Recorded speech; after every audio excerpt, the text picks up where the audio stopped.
I learned so much from this Portrait Society conference of 2026.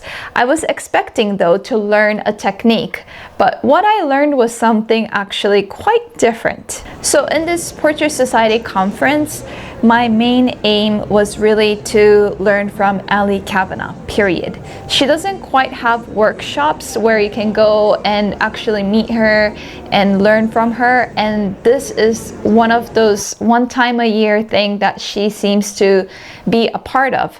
Now, I have learned from Ali Cavanaugh from her Patreon group years ago. I do have a video of my experience there, and you know, it's mainly about working on the surface of aqua board. And at that time, when I learned so much from her from watching online videos, I realized that it wasn't quite for me, and I stepped back because it was a lot about layering and being very meticulous with your work and so forth. And I just love something about working on paper where it's very expressive and you don't have to think too much. It's more like intuitive, for me at least. But I always wanted to learn in person from Ali Cavanaugh, so I took this opportunity to learn from her. Now, there are two ways of learning from her that is not online. One is the pre-conference session, which is basically the day that they open the Portrait Society conference. Runs from the Thursday morning until 4 p.m. from 9 to 4. So I really wanted to learn from her for that long extended period of time. So I went to her first pre-conference session. Now, if you're not going to the Portrait Society conference, you can still be on the list to learn from her for this pre-conference session, which is kind of nice. It's about $400. So that's what I did. And basically we go over her portrait paint set from Core, and we make color swatches like I did right here. I mean, look at this beauty of aqua board and her Core watercolors. I mean, they're so vibrant and beautiful. So that's one of the things we did. And then we went into doing an eye portrait. Now, this is very raw because I haven't worked on anything since I got back. And before I start working on them, because I'm planning to do my own study now that I have my quiet time, I am going to be working on both of these, but I wanted to show you the raw things, my honest take on everything that I learned from the Portrait Society. So this was the eye study that I did, and look at this. I think it's horrible.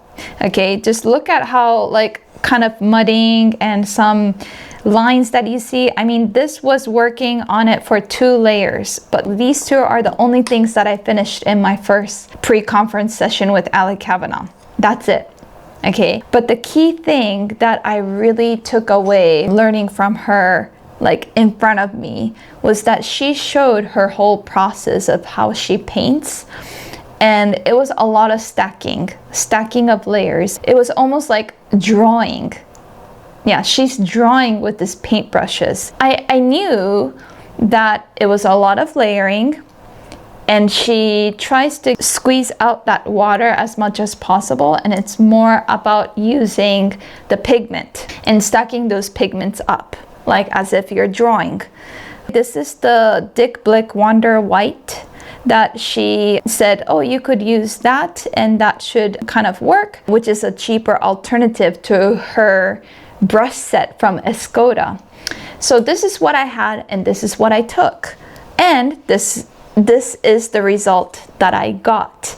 Now you can see all these like I don't know, from my perspective it looks quite dirty, and let me show you how I worked on these and whether they look different. So this is the portrait paint colors from the Core, and let's see how this does. I know that I shouldn't be using much water, but did you see how that kind of worked? Like, let me just do it right here. Like, I'm not trying to use so much water here, but even squeezing out a bit, I mean, how that paint glides is not so nice, okay? Just look at that, she kind of goes like this with her paintbrushes, okay? You have to go see her work in person, because then I realized just how the brush feels different, it looks different, the marks even look different. And this is a synthetic brush. Basically, that was for my first pre-conference session, but quickly, soon enough, I kind of thought, I think I need to get the brushes that she's using. Let me use another synthetic brush right here. This holds just maybe too much water. Even if I kind of go like this, I mean, it kind of, I don't know, it kind of spreads it across a lot, but stacking this up, it just didn't work. This is the result that I got. Like Daniel Keyes, who's like a oil painter who painted live and gave talks at this Portrait Society conference, he said there's no magic brush.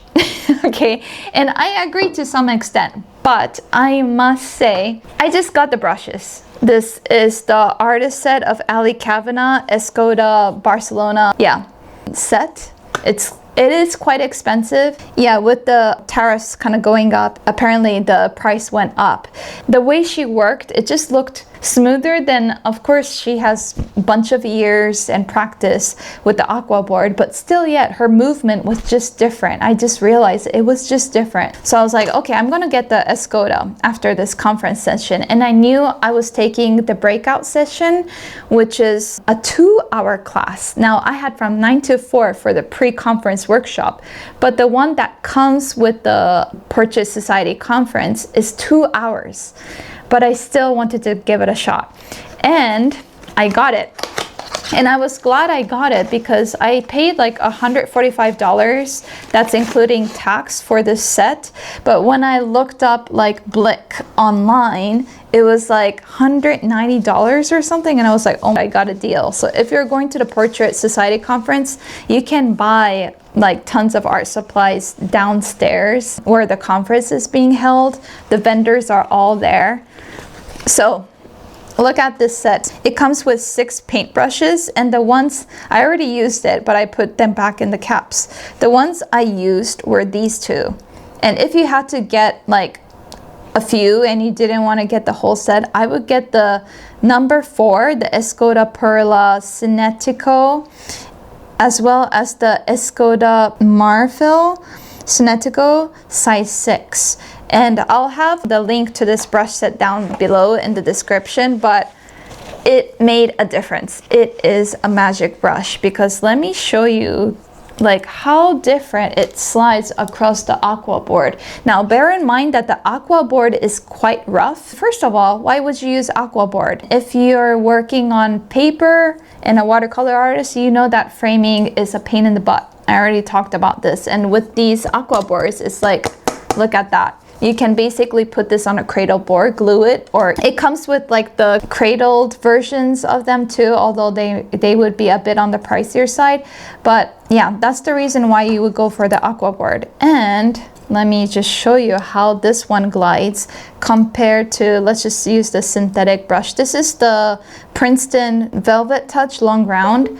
So let me just show you what it previously looked like. And I'm going to tap a bit and see how that looks like. So that's the movement, okay? And then I'm going to use the Escoda Perla, and I'm going to go into that red again, squeeze out a bit. Can you tell like how it kind of disperses the color across and it glides? So this one is a nylon brush apparently.